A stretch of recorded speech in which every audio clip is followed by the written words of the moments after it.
اللہ الرحمن الرحیم۔ اسلامی روشنی کے مینار، حضرت ابو ذر غفاری رضی اللہ تعالیٰ عنہ، حصہ 2۔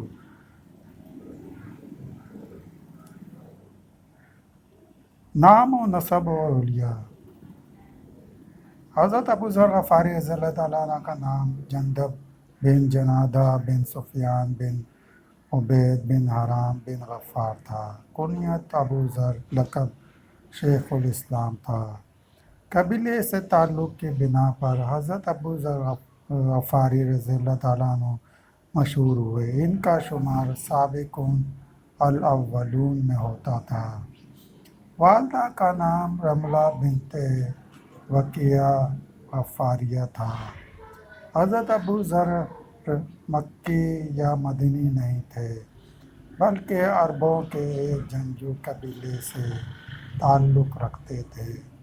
دراز قد، سرمئی مائل گندمی رنگ، دبلے پتلے لیکن چاق و چوبند جسم کے مالک، داڑھی اور سر کے بال سفید تھے۔ الاصابہ۔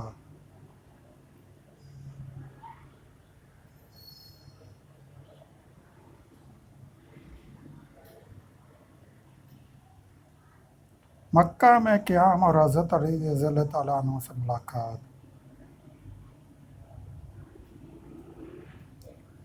حضرت عبداللہ بن عباس رضی اللہ تعالیٰ عنہ سے مروی ہے کہ جب حضرت ابو ذر رضی اللہ تعالیٰ عنہ کو رسول صلی اللہ علیہ وآلہ وسلم کی نبوت کا علم ہوا تو انہوں نے اپنے بھائی انیس سے کہا کہ تم مکہ جانے کی تیاری کرو اور ان سے متعلق واقفیت حاصل کرو، جو یہ کہتے ہیں کہ میں نبی ہوں، بھی علیہ السلام ہوں، میرے پاس آسمان سے وحی آتی ہے، پھر واپس آ کر مجھے ان کے بارے میں آگاہی دو۔ بھائی کے حکم پر انیس مکہ روانہ ہو گئے۔ انہوں نے رسول صلی اللہ علیہ وآلہ وسلم کی مجلس میں بیٹھے آپ صلی اللہ علیہ وآلہ وسلم کی باتیں غور سے سنیں،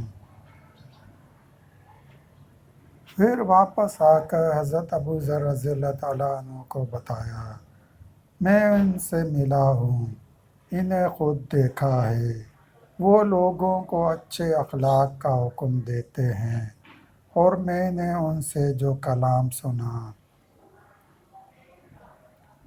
وہ کسی بشر کا نہیں ہے۔ حضرت ابو ذر رضی اللہ تعالیٰ عنہ نے سوال کیا کہ لوگ ان کے بارے میں کیا کہتے ہیں تو انیس بولے، مکہ کے لوگ انہیں جادوگر یا شاعر کہتے ہیں۔ تو حضرت ابو ذر رضی اللہ تعالیٰ عنہ نے کہا، میرے بھائی، جس مقصد کے لیے میں نے تمہیں بھیجا تھا مجھے اس کی پوری تشفی نہیں ہوئی۔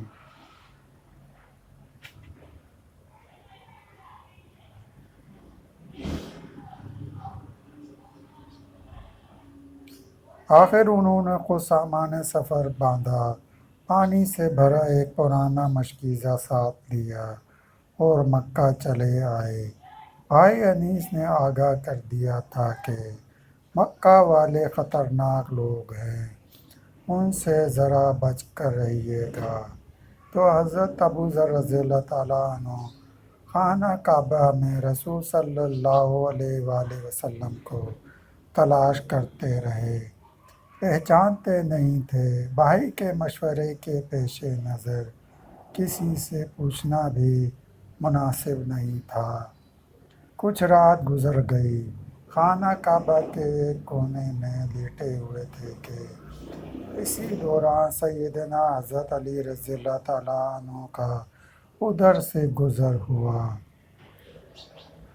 وہ ان کی حالت دیکھ کر سمجھ گئے کہ کوئی مسافر ہے، تو حضرت علی رضی اللہ تعالیٰ عنہ نے ان سے کہا، لگتا ہے آپ مسافر ہیں، میرے گھر چل کر آرام کر لیں۔ تو حضرت ابو ذر رضی اللہ تعالیٰ عنہ ان کے ساتھ ہو لیے۔ لیکن اس دوران کسی نے ایک دوسرے سے بات نہیں کی۔ جب صبح ہوئی تو حضرت ابو ذر رضی اللہ تعالیٰ عنہ نے اپنا مشکیزہ اور توشہ اٹھایا اور مسجد الحرام میں آ گئے۔ یہ دن بھی یوں ہی گزر گیا اور رسول صلی اللہ علیہ وآلہ وسلم کو نہ دیکھ سکے۔ شام ہوئی، ابھی سونے کی تیاری کر ہی رہے تھے کہ حضرت علی رضی اللہ تعالیٰ عنہ کا وہاں سے پھر گزر ہوا۔ وہ انہیں پھر اپنے ساتھ گھر لے آئے۔ آج بھی دونوں نے ایک دوسرے سے بات چیت نہیں کی۔ اب تیسرا دن آ گیا۔ رات سونے سے پہلے حضرت علی رضی اللہ تعالیٰ عنہ نے انہیں اپنے گھر لے جاتے ہوئے پوچھا، کیا آپ مجھے بتا سکتے ہیں کہ آپ کے یہاں آنے کا مقصد کیا ہے؟ تو حضرت ابو ذر غفاری رضی اللہ تعالیٰ عنہ نے کہا، آپ مجھ سے یہ پختہ عہد کر لیں کہ میری رہنمائی کریں گے تو میں آپ کو سب کچھ بتا دوں گا۔ تو جب حضرت علی رضی اللہ تعالیٰ عنہ نے وعدہ کر لیا تو حضرت ابو ذر غفاری رضی اللہ تعالیٰ عنہ بولے، میں دور سے سفر کر کے مکہ آیا ہوں تاکہ نئے پیغمبر سے مل سکوں اور ان کے ارشادات سن سکوں۔ تو حضرت علی رضی اللہ تعالیٰ عنہ یہ سن کر بہت خوش ہوئے اور فرمایا، بلا شبہ وہ حق پر ہیں، وہ اللہ کے سچے رسول ہیں۔ اچھا، جب صبح ہو جائے تو آپ میرے ساتھ چلیے گا۔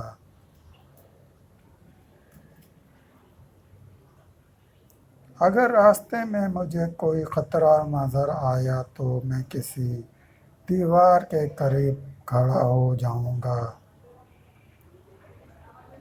اس وقت آپ میرا انتظار مت کیجیے گا اور جب میں دوبارہ چلنے لگوں تو میرے پیچھے آ جائیے گا تاکہ کوئی سمجھ نہ سکے کہ یہ دونوں ساتھ ہیں۔ اور اس طرح احتیاط کے ساتھ جس گھر میں داخل ہوں اس میں آپ بھی داخل ہو جائیے گا۔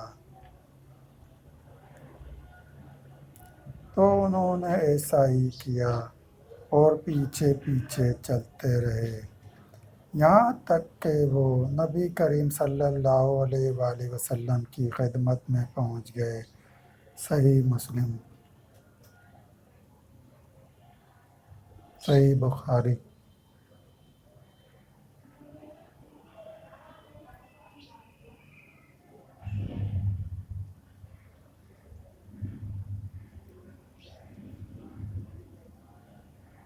دوستو، سلسلہ بھی جاری ہے، مزید سننے کے لیے چینل کو سبسکرائب کریں۔